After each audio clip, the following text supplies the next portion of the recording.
I wonder if you've come across Mark Dolan. He of GB News. He's the person who volunteered to replace Phillip Schofield for nothing. Well, he still wanted the salary, but he wanted that salary paying to the charity Help the Heroes. All very grand. And he would continue doing his work on GB News. Well, you know, GB News has got quite a history of people moonlighting after all.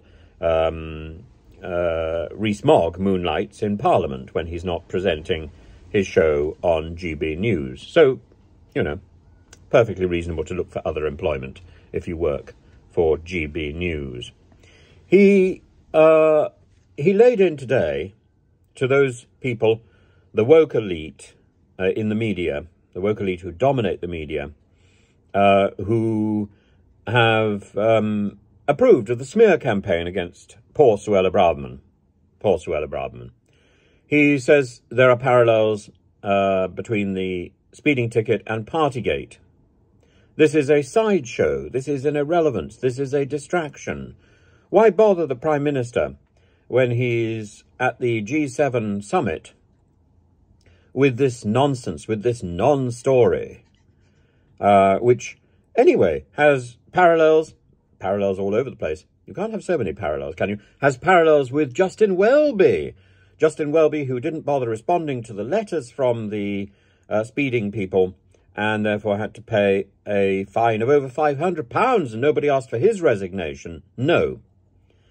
Because although he was speeding, he didn't have the backstory of Rwanda going on, that morally monstrous campaign ushered in by dreams that Suella braverman has indulged. He says that we've seen a campaign, a smear campaign to get rid of Priti Patel, Rob, and now Suella braverman, and should Sunak get rid of Suella braverman, he can be certain of not winning the next election. Well, I think he's already certain of that. And she is being targeted. She is being targeted by the woke. And at the same time, she has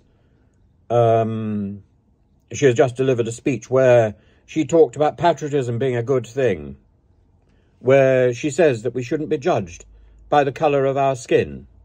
Well, that's okay, but he's being very selective in what he repeats of her speech. Her speech was a bid for the Prime Ministerial office. Her speech was a first step towards a grab at number 10. And I don't think if I were Prime Minister I would want that going on. I really don't. Mark Dolan says that this is something that has been engineered by civil servants. I think not. I think it's been engineered by the Prime Minister. I think it's either a very firm slapdown or it's the prelude to departure. And I think he's absolutely right to get rid of this person. And Mark Dolan will just have to weep in the back room of GB News.